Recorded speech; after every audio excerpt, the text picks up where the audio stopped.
हम कैसे मान ले के जिंदा है? मैंने कहा तू नहीं मानेगा। हुजूर उन्हें दिखाई देते हैं जो अदब से जाया करते हैं, जो इश्क से जाया करते हैं। का कौन गया? का मेरा इमाम अहमद रजा गया है, बरेली का ताजदार मदीने गया है, और एक तमन्ना लेकर के गया था, सरकार बगैर देखे आप पे सलाम पड़ा है, पूरी जिंदगी बगैर देखे आपकी नाते पड़ी है। आज अहमद रजा मदीने आ गया है, आज बगैर देखे नहीं पड़ेगा, बल्कि सरकार पहले जलवा दिखाइए, फिर अहमद रजा आपके सर को देखेगा तो फिर झूम के कहेगा मुस्तफा जाने रहमत पे लाखों सलाम, शमे बस में हिदायत पे लाखों सलाम। आपके माथे को देखेगा तब कहेगा जिसके माथे शफाअत का सेहरा रहा, उस जमीन सआदत पे लाखों सलाम। सरकार जलवा दिखाइए, आपकी आंखों को पहले देखूंगा, फिर कहूंगा नीची आंखों की शर्मो हया पर दुरूद, ऊंची मीनी की रिफत पे लाखों सलाम। कहते गए रोते गए लेकिन दीदार नहीं हुआ है। उसके बाद रो के कहते हैं वो सुए लालाजार फिरते हैं, तेरे दिन नए बहार फिरते हैं, जो तेरे दर से यार फिरते हैं, दर बदर यूं ही खार फिरते हैं। कोई क्यों पूछे तेरी बात रजा, तुझसे कुत्ते हजार फिरते हैं। जैसे इतना कहा है सारे दर पर्दे हट गए, सामने मुस्तफा का जलवा था। आला हजरत ने हुजूर को देखा और तड़प के कहा था तू जिंदा के वल्ला, तू जिंदा के वल्ला, मेरे चश्मे आलम से छुप जा दे। नारे तकबीर, नारे रिसालत, मसला के आला हजरत, मसला के आला हजरत, इश्क मोहब्बत। हम उनकी बात सिर्फ जलसे में नहीं, सिर्फ महफिल में नहीं, हम तो तन्हाई में भी नबी नबी करेंगे, हम तो बिस्तर पे भी नबी नबी करेंगे, हम तो खेतों में नबी नबी करेंगे, हम मजदूरी करने जाएंगे तब भी नबी नबी करेंगे, हम किसानी करेंगे तब भी नबी नबी करेंगे, और डंके की चोट पे कहेंगे कि नात खानी मौत भी हमसे छुड़ा सकती नहीं, कब्र में भी मुस्तफा के गीत गाते जाए। अल्लाह सलामत रखे। तो ये नबी का जिक्र है, हुजूर का मिलाद है। खुदा करे हर साल और धूमधाम से मनाया जाए, मनाएंगे इंशाअल्लाह। और ये फिक्र मत करना कि भीड़ नहीं आई, हुजूर की बारगाह में भीड़ नहीं, दिल देखे जाते हैं, दिल देखे जाते हैं। आपको क्या लगता है हाजिरी खाली मेंबर वाले लोगों की लगेगी हुजूर की बारगाह में? नहीं, हुजूर की बारगाह में इस बच्चे की भी हाजिरी लग गई है, इन छोटे छोटे बच्चों की भी हाजिरी हुजूर की बारगाह में लग गई है। हुजूर से फरिश्ते कहते होंगे या रसूल अल्लाह, देखे ना छोटे छोटे बच्चे भी महफिल में आपको याद कर रहे हैं। हाँ, तो हुजूर को खबर जाती है। हुजूर को मेरे नबी ने फरमाया, साहब फरमाया जो दिल से दुरूद पढ़ता है मैं अपने कानों से सुनता हूँ, और जो बेदिली से पढ़ता है उसका दुरूद फरिश्ते लेके आते हैं। तो हुजूर का नाम जब भी लो ना तो दिल से ले लो, ताकि डायरेक्ट बात हुजूर तक पहुंचे। करेंगे ना? और अगली बात करूंगा, बड़ी बात करने लगा हूं, अल्लाह करे ये बात खत्म हो जाए। मिलाद, झंडे, एक बात और कही जाती है, ओ भाई इतने झंडे लगा रहे हो, उनकी क्या जरूरत है, इसकी जगह गरीबों में दुपट्टे बांट दो। इन झंडों की क्या जरूरत, 4 दिन बाद उड़ जाएंगे। मुझे एक बात बताओ, झंडे, अगर मैं झंडे पे बात करूं तो इलेक्शन आ रहा है, बड़ी बड़ी कमजोरी से बोल रहे हैं। हाँ, तो मैं जो बोलूं जवाब भी दो, सुनने का मतलब ये है। इलेक्शन आ रहा है कि नहीं, है ना? बड़ा वाला इलेक्शन होता है, तो आपने देखा होगा साइकिल का झंडा लगा होता है किसी के दरवाजे पे, कौन सी पार्टी का माना जाता है वो, है ना? और हाथी का झंडा लगा होता है तो मायावती का, और अगर पंजे का ऐसे झंडा होता है तो कांग्रेस का, है ना? समझ रहे हैं ना इतनी बात? और अगर फूल का झंडा लगा होता है तो बीजेपी का ना। क्या मतलब, झंडे से पता लगा लेते हैं कि ये कौन सी पार्टी का बंदा है। साइकिल का लगाया तो समाजवादी के कहलाए, हाथी का लगाया तो मायावती के कहलाए, पंजे का लगाया तो कांग्रेस के कहलाए, फूल का लगाया तो बीजेपी वाले कहलाए। ईद मिलादुन नबी के झंडे लगाया करो, मोहम्मद वाले कहलाया करो।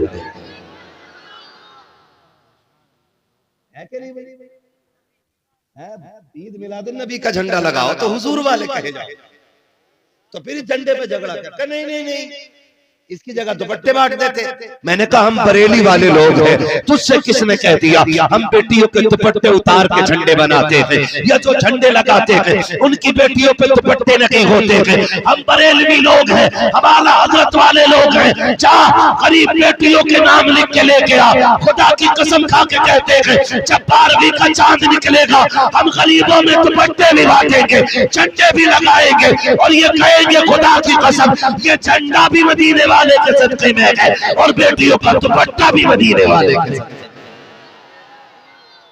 नारे रिसालत, नारे रिसालत, मसला के आला हजरत हजरत अल्लामा मुफ्ती अहमद रजा साहिब किबला, नारे तकबीर।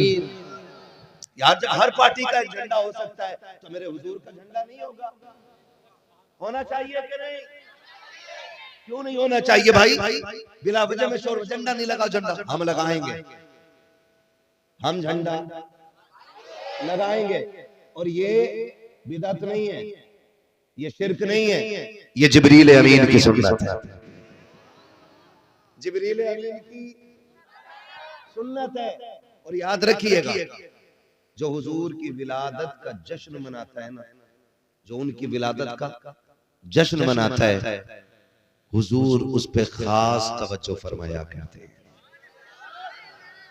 हुजूर उस पे खास तवज्जो फरमाते हैं। बेटा पैदा हो ना किसी घर में, बेटा मुखिया पूरे मोहल्ले को लड्डू बांट रहा है, कुछ भी नहीं है, मोबाइल बेच दिया चचा ने, लड्डू बांटो भतीजा आया है। अगर बेटों की हम खुशी मना सकते हैं तो मदीने वाले मुस्तफा की खुशी क्यों नहीं मना सकते हैं?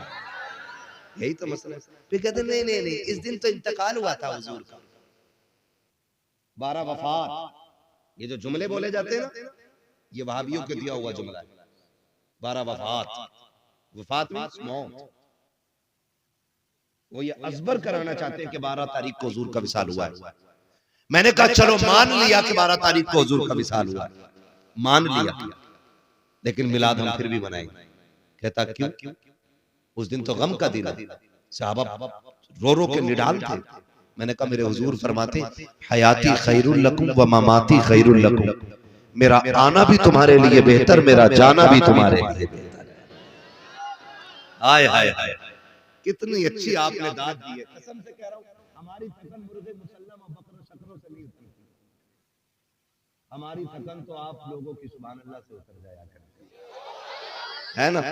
हाँ, अल्लाह आपको सलामत रखे। इतना अच्छा सुन रहे, ऐसा लग रहा है जैसे महफिल शुरू हो रही है ना। पीछे वाले लोग भी दिल से सुन रहे है ना। चचा बोलो सुभान अल्लाह। बुढ़ापा उम्र से नहीं आता, जज्बात से आता है। कई बार 70 साल में बंदा जवान रहता है, वो कभी 22 में बूढ़ा हो रहा है। इसलिए जज्बात जवान रहने चाहिए। मैं क्या बात आपसे कह रहा था,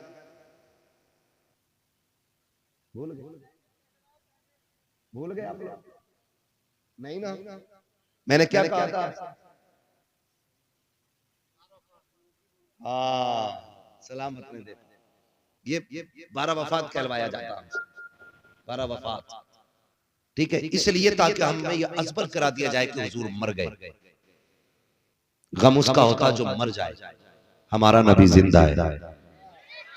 जितने मानते वही बोले जिंदा है। हमारा नबी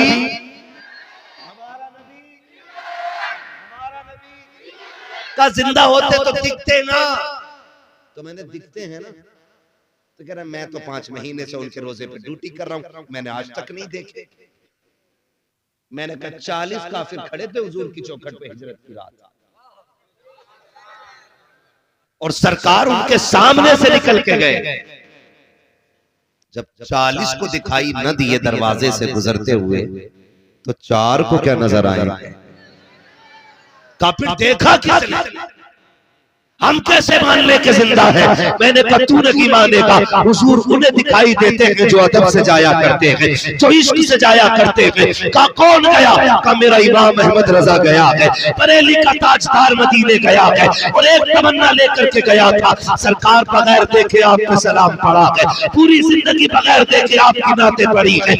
आज अहमद रजा मदीने आ गया है, आज बगैर देखे नहीं पड़ेगा, बल्कि सरकार पहले जलवा दिखाई है, फिर अहमद रजा आपके सर को देखेगा तो फिर झूम के कहेगा मुस्तफा जाने रहमत पे लाखों सलाम, शमे बज़ में हिदायत पे लाखों सलाम। आपके माथे को देखेगा तब कहेगा जिसके माथे शफाअत का सेहरा रहा, उस जमीन सादत पे लाखों सलाम। सरकार जलवा दिखाइए, आपकी आंखों को पहले देखूंगा फिर कहूंगा नीची आंखों की शर्मो हया पर दुरूद, ऊंची नीली की रिफत पे लाखों सलाम। कहते गए रोते गए लेकिन दीदार नहीं हुआ है, उसके बाद रो के कहते हैं वो सुए लालाजार फिरते हैं, तेरे दिन ए बहार फिरते हैं, जो तेरे दर से यार फिरते हैं, दर बदर यूं ही खार फिरते हैं। कोई क्यों पूछे तेरी बात रजा, तुझसे कुत्ते हजार फिरते हैं। जैसे इतना कहा है सारे दर पर्दे हट गए, सामने मुस्तफा का जलवा था।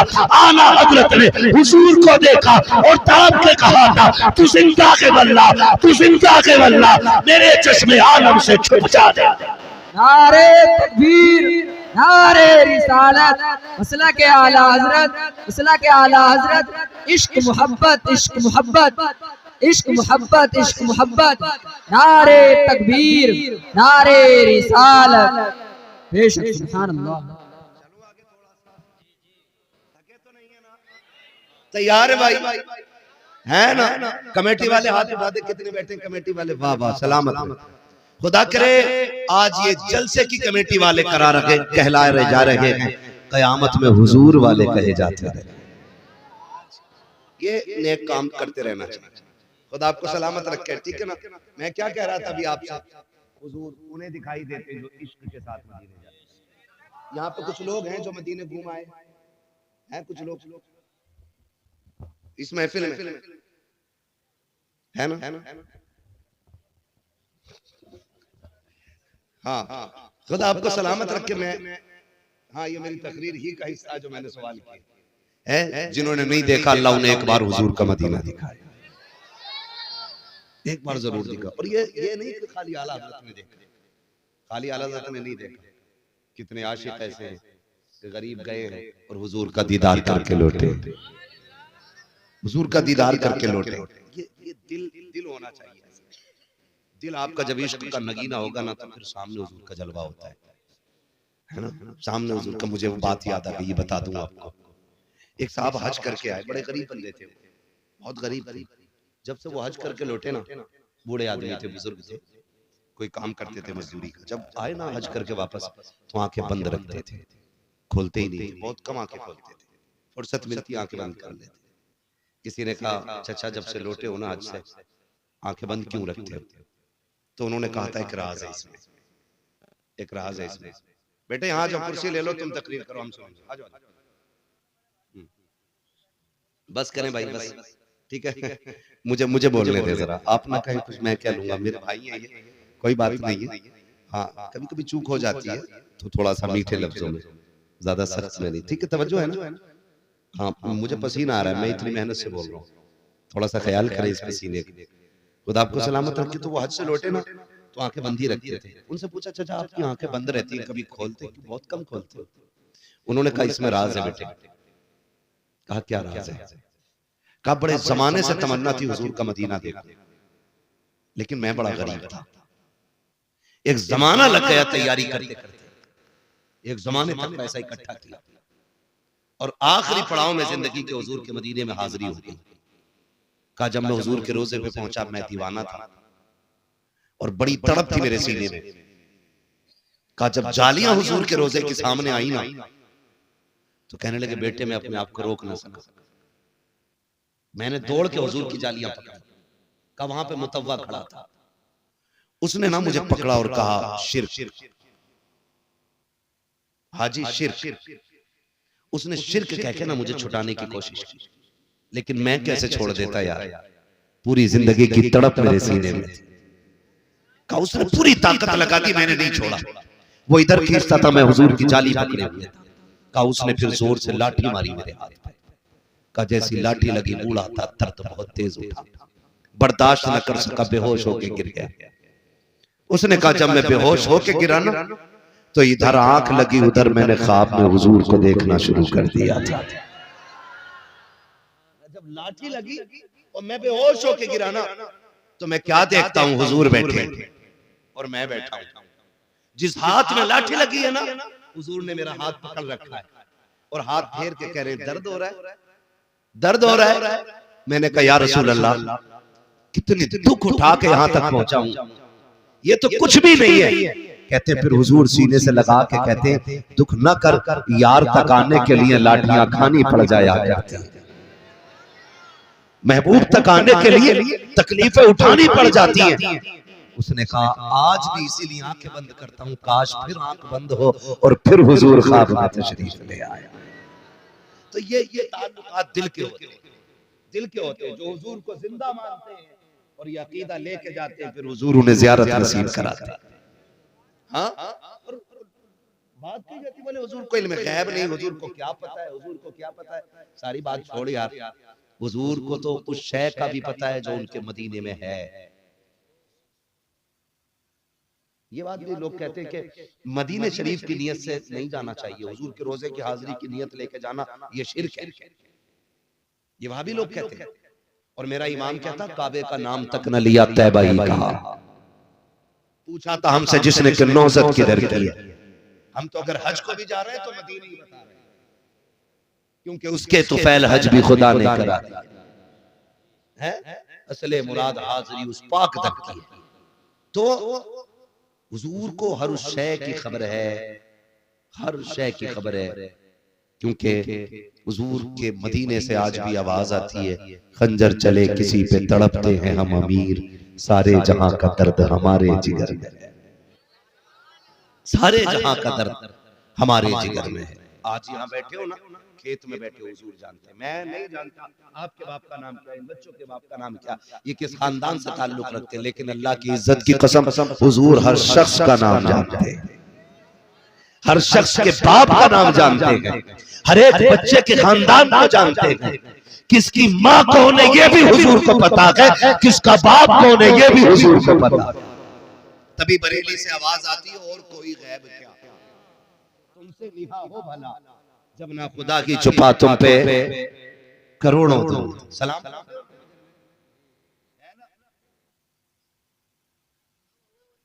हाँ माशाल्लाह, तो वही बचा रहा हूं, आवाज आती है, ठीक है ना, जब ना खुदा की छुपा, थक गए हो नहीं थके, फिर बोलो जब ना खुदा की छुपा तुम पे करोड़ों दुरूद, ठीक है ना। हुजूर आए, कायनात मुस्कुराने लगी, अब वो अपना अपना नसीब है। हुजूर आए, माँ बाप, आप कहोगे माँ बाप के बगैर तो कोई पैदा ही नहीं होता, ये कैसे हुआ? मैंने कहा सुनो, माँ बाप होते थे लेकिन माँ बाप की तरह आज की तरह नहीं होते, औलाद ही अपने बाप को बाजार में बेच देती थी। माँ बाप के इंतकाल के बाद, माँ बाप के इंतकाल के बाद बच्चे अपने घर की नौकरानी बना लेते थे। हाँ, बेटे बांट लेते थे, कनीजों में माएं दाखिल होती। ये तो हुजूर आए तो उन्होंने कहा जन्नत तहता क़दामी उम्महातिकुम, जन्नत तुम्हारी माओं के कदमों के नीचे है। खुदा की कसम, माँ अगर गोबर और मिट्टी करने वाली है ना, तो हर बेटे के लिए उसकी जन्नत उसके कदमों में रख दी गई है। हर उस शख्स को हुजूर के नाम का झंडा लगाना चाहिए जिसके घर के अंदर माँ मुस्कुरा रही है। हाँ, मैं यहाँ अकीदे पे बात नहीं कर रहा हूँ, मैं कह रहा हूँ हर उस शख्स को झंडा लगाना चाहिए जिसके घर में माँ मौजूद है, इसलिए कि माँ जैसी कोई दौलत कायनात में है ना, माँ जैसी दौलत कोई कायनात में है ही नहीं। और आज ना हम माँ ही की कदर नहीं करते, हम बाप की कदर नहीं करते। अब्बा को सोचते बूढ़ा हो गया, चलो खाट इसकी बाहर डाल, अब इस पे मेरा कब्जा मकान, बूढ़ा बाप बोझ लगने लगता है। कभी ये मत समझना कि बाप मर जाएगा, मकान खाली हो जाएगा, फिर मौज करेंगे। जब घरों से बाप की चारपाई उठ जाती है ना, फिर घर घर नहीं रहते, घर कब्रिस्तान बन जाया करते। ये बात मेरी याद रखना, एक एक नौजवान से कहना चाहता हूँ, खुदारा अगर चाहते हो दुनिया और आखिरत बेहतर हो तो अपने माँ बाप की कदर करो, माँ बाप की कदर। बाप कितने साल पालता हो ना,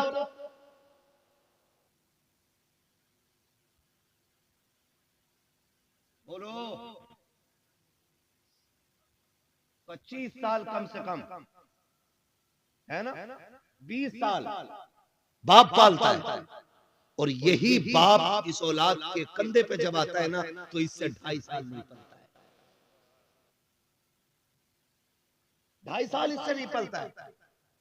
कह रहा नहीं जी, दवा बड़ी महंगी है, यहां से ले लो मेडिकल, डॉक्टर की फीस मुश्किल है, यहीं से ले लो। नौजवानों, अगर बाप मांग ले तो बदन की खाल उतार के दे देना, खाल उतार के दे देना। इसलिए कि अगर खाल उतार के उसके पैर का जूता बना दो, तब भी उसके एहसान का बदला पूरा नहीं हो सकता। और याद रखिए, 2 लोगों को अल्लाह सजा दुनिया में ही देता है। कितने लोगों? 2 लोगों को। 2 तरह के जुल्म करने वालों को सजा दुनिया में दे दी जाती है। नंबर 1, जुल्म करने वाले सजा दुनिया में ही पाए। कभी पड़ोसी पे सितम ना करना, कभी तंग ना करना पड़ोसी, वरना वो दिन आएगा कि खून के आंसू रोने पड़ेंगे। जितना सताओगे पड़ोसी को, उससे बुरे दिन तुम्हारी जिंदगी में आए। आज तो मजाल है, जिसके पास पावर है, जिसके 4 बेटे लट्ठे चलाने वाले, वो तो फिर किसी से दबी नहीं रहे। वो कह रहा देख लूंगा, बोले ये बोरा गुड्डू कट्टू पप्पू को आज लट्ठा है ना, आज कुछ भी कर ले, लेकिन एक दिन वो भी आएगा कि जिस दिन तेरी हड्डियां साथ छोड़ेंगी, तेरी कमर का दर्द बढ़ जाएगा, तेरी जबान नहीं खुलेगी पूरी तरह, तब तेरे बेटे भी तेरे साथ खड़े नहीं होंगे। आज इन्हीं बेटे के जोर पे ना गरीब को जीने नहीं दे रहा। कह रहा निकलना बंद कर दूंगा यहां से, निकलना है कि सभा में मेरे आगे तो निकले। ये ताने होते हैं हमारे। किसी पे सितम न करना। जानते हो, मुझे बात याद आई, एक बादशाह था, उसका महल था, महल, बादशाह का महल। तो महल के एक कोने में ना अंदर को दब के थोड़ा सा एक बूढ़ी का झोंपड़ा था, बूढ़ी औरत का छप्पर। बादशाह चाहता था कि ये छप्पर हट जाए और मेरे महल की दीवार सीधी हो जाए, ये बादशाह चाहता था। और औरत भी बूढ़ी थी और बड़ी पक्की थी। उसने कहा जान दे दूंगी लेकिन हवेली नहीं छोड़ूंगी। का बुढ़िया इस छप्पर में क्या रखा, इससे बड़ी जमीन ले ले, हम बड़ा मकान बना देते हैं। उसने कहा नहीं, ये मेरे बुजुर्गों की यादगार है। आज कितने बेवकूफ है ना, जैसी अब्बा हमारे कह रहा मकान तोड़ो जल्दी से, नया बना, ये पेड़ काट दो, ये आंगन में अच्छा नहीं लग रहा। ओ बेवकूफ है वो लोग जो अपने बड़ों की यादें मिटा देते हैं। तुम नहीं जानते हो, जब बाप कब्रिस्तान में होता है ना, तो इसी पेड़ के साए में बैठ के उसके दामन की हवा का एहसास हुआ करता है। जिन दीवारों को बड़ी तेजी से गिरा देते हो ना, यही दीवारें अपने बुजुर्गों की ताकत का एहसास दिलाती हैं।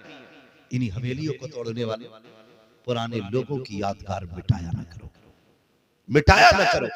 अब्बा मरा नहीं, फौरन उसने कहा पूरी ने नहीं दे सकती, कहा तुझे बड़ा मकान दे दिया जाएगा, कहा बड़ा मकान तुम्हें मुबारक हो, मैं बड़ा मकान नहीं चाहती हूँ, मुझे मेरा छप्पर काफी है। सबने समझाया नहीं मानी, कहा क्यों नहीं छोड़ना चाहती। तब उसने कहा था कि इस मकान से मेरे बुजुर्गों की यादें जुड़ी हैं, इसके छप्पर में मेरे बाप की यादें हैं, इसकी दीवार में मेरे खानदान की यादें हैं। अगर ये छप्पर दीवारें चली गई तो मेरे बुजुर्गों की याद चली जाएगी। ये कह के वो इनकार करती रखी। बादशाह इंतजार करने लगा। एक दिन जब वो औरत किसी काम से बाहर गई, बादशाह को मौका मिल गया। उसने जल्दी जल्दी भीड़ लगा करके उस हवेली को हटाया, छप्पर को हटा करके महल की दीवार सीधी कर दी। कुछ वक्त के बाद जब पूरी लौटी, उसने देखा उसका वहां पे मकान नहीं था। उसने पूछा क्या हुआ, का बादशाह ने दीवार सीधी कर ली है, तेरा छप्पर तोड़ दिया गया है। उसने एक चीख मारी, आसमान की तरफ देखा और रो के कहा था मालिक, जब मेरा मकान तोड़ा जा रहा था मैं तो नहीं थी, मगर तू कहां था, तू बता दे, क्या तू ये मकान नहीं देख रहा था? तेरे सामने मेरा मकान तोड़ा गया है, या अल्लाह फैसला फरमा दे। जैसे उसने इतना कहा है, अल्लाह ने बादशाह के पूरे महल को ऐसे की जमीन के अंदर धंसा दिया, दफन कर दिया और दुनिया को बता दिया ओ लोगों जुल्म न करना, इसलिए कि जालिमों को सिला दुनिया की में दिया जाता। जालिम को दुनिया में सजा दी जाती है। नंबर 2, माँ बाप के नाफरमान, इनको भी सजा दुनिया में ही दी जाती है। माँ बाप के नाफरमान, माँ बाप को तकलीफ देने वाले, माँ बाप को दुख देने वाले, ये दुनिया ही में सता के मरे।